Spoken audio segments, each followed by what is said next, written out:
Hi, I'm Jason Fox with John Scott Real Estate, and today I want to talk to you about the Snohomish County Housing Market Update Report for July of 2022. So this month, more so than we have in the past, I really want to focus hard on the numbers and the data, because if you're anything like me, then you're seeing a lot of headlines out there. They're talking a lot about the real estate market in the media. And they're saying things like the interest rate's higher, the showings are down, and is the market going to crash? Well, let's take a look and see what the numbers have to say.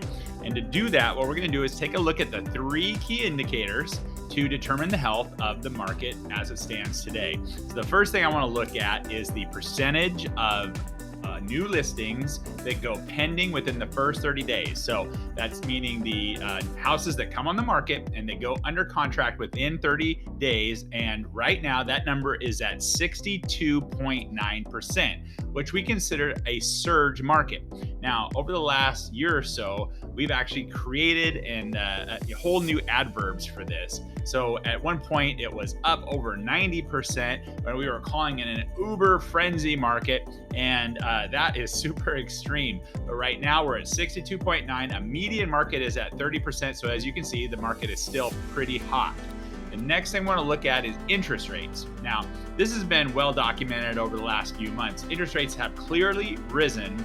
However, if we take a look at kind of where we were pre-COVID, where we were sitting around 3.75 to 3.9, today we're at 5.5%. So that's not that huge of a jump. And historically speaking, 5.5% interest rate is actually still a pretty solid rate.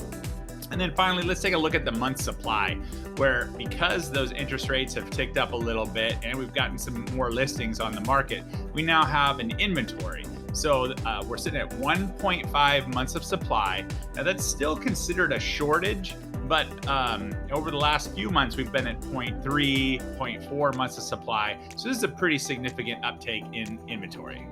So the question you're probably asking yourself right now is, what does this all mean for me? Well, if you're selling, what it means is because we do have more inventory, each listing is sitting a little bit longer, and we're not tending to see that multi-bid situation where we're getting that premium pricing that we have gotten over the last year or so.